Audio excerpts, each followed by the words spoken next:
What's a massive scandal or controversy that people seem to have forgotten about? The NYC mayor's wife misplaced a whole lot of money and nobody seems to care. Warren Wilhelm, more commonly known as Bill de Blasio, appointed his wife, who then proceeded to lose $850 million.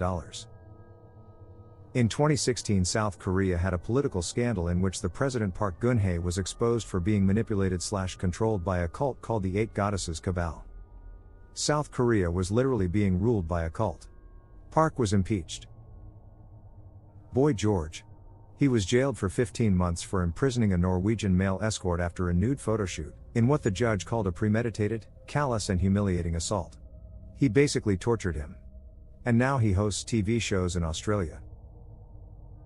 DuPont, still an active company, when producing Teflon dumped loads of bad chemicals into the water, and Teflon was poisoning people all over the world, giving them 6 known types of cancer. They covered it up for decades. Crazy how evil some companies are. Pentagon's child pee ring. 3,000 plus workstations within the Pentagon were found containing kiddie pee in the early 2010s. They were initially going to prosecute the worst few hundred, those with recorded purchasing transactions, but then nothing. I think they claimed it would cost the American people too much to bring down that many important people. MP PDF file dossier. A bunch of UK politicians were caught borrowing children for an orphanage for all the unspeakable things you can imagine. Another politician managed to weave himself into this circle consisting of around 20 members and took down names, dates, locations and victims. He then handed off this book to the Home Office, British CIA, who then handed it to the police, who then lost it. No action was taken. The case has been reopened 5 times since, and each conclusion has always been, we lost the book. And we're not going to investigate it ourselves because I think this circle is still going on and the police are being paid off to never investigate it. Politicians cashing out for huge profits right before COVID was widely publicized and the stock market tanked. They made millions and millions as millions of people lost millions, and their lives. Currently ongoing, but nobody is saying squat. The Hyundai plant in Alabama has employed 50 underage workers. Some of them are as young as 12 years old. They have these kids working shifts around the clock. Crazy that this hasn't made a much bigger splash. Nurdles. Except it wasn't forgotten about, nobody cared to begin with. Nurdles are these tiny little plastic beads that companies buy as a raw material to melt down to make plastic products. If you were making plastic toys, you might buy bags of plastic nurdles to melt down for your molds. Anyway, some cargo containers full of these were lost from a ship and dumped into the Gulf Coast.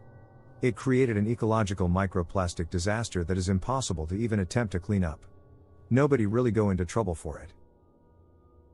Andrew Wakefield fake research linking autism to vaccines, which generated most of the anti-vaxxer movement.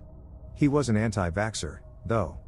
He was paid to defame a competitor's MPR vaccine and promote another. Research made with just a few supposedly autistic children, on which were conducted invasive tests without their consent and without any basic medical ethic. Years later, when the scandal came out, the paper was retracted, and he's been barred from the medical profession. Nobody cared. Anti-vaxxers spread around, Wakefield became their prophet, and their impact during the COVID pandemic has been huge. Just a few people remember the facts that originated this. Wakefield is still invited by TV shows and politic conventions. We're so stupid that we deserve people like anti-vaxxers. Completely legal yet non-consensual pelvic and rectal exams on sedated patients in teaching hospitals through the USA. The only states that ban the practice: Hawaii, California, Oregon, Connecticut, and Illinois. Bhopal, India, and the Union Carbide Company, where 500,000 plus people were gassed with methyl isocyanate. 3,787 died and 3,900 were completely disabled and nearly 600,000 people were injured. They are still finding methyl isocyanate in the groundwater. Bhopal is still widely studied in the process industry and used as a prominent example of why process safety is important. Union Carbide is no longer a company and the site is abandoned, so while the public legacy is all but forgotten, its industry legacy is powerful. Actually, the same can be said for most major engineering dissiders. Flixborough, Hyatt Regency, Tacoma Narrows, and many others were all headline-worthy when they occurred and triggered fundamental changes in their respective industries and are now mostly forgotten unless you are a part of the field. Sitting president of the US illegally sold weapons on the black market to Iran for 5 years. Used the cash to fund a private war in Nicaragua. Got caught. Congress told him to stop. Kept doing it anyway. This was the level of honesty in the US presidency 40 years ago. Imagine what it is like now. That one time the USA helped Saddam Hussein rise to power and then kill hundreds of thousands of people when he used USA-supplied chemical and biological weapons against his own people and in his war against Iran. Remember when Robinhood just stopped people from buying/selling GameStop stocks because a company that was shorting it was losing literally billions of dollars and then absolutely nothing happened despite them breaking several laws? The fact that the Taliban took over Afghanistan, everyone was so shocked and saddened from the airport videos of people trying to flee, and now it feels like everyone forgot or accepted. The Axeman of New Orleans, and the Axeman's Jazz.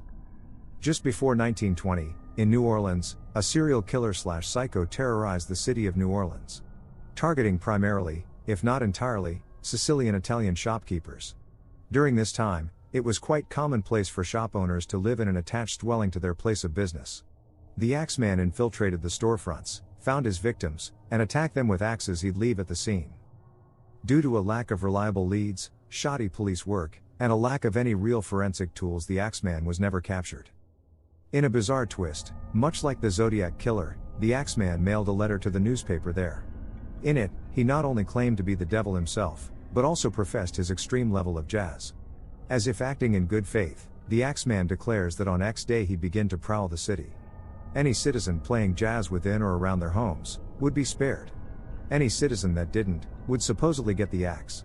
Police and civilians alike took this so seriously, virtually all of New Orleans was flooded with music. People crowded into stores, bars, and other public establishments. The rest threw block parties or just stayed home. Miraculously, nobody was harmed. As a result, the phenomenon is called the Axeman's Jazz, and was even made into a song. Miami condo collapse. There had to be dozens and dozens of signatures for years from both owners and municipal authorities saying that it was safe to live there. I doubt anyone spends a night in jail. As always, thank you for watching. Please like and subscribe if you enjoyed the video, show your support. Leave your thoughts and opinions down below.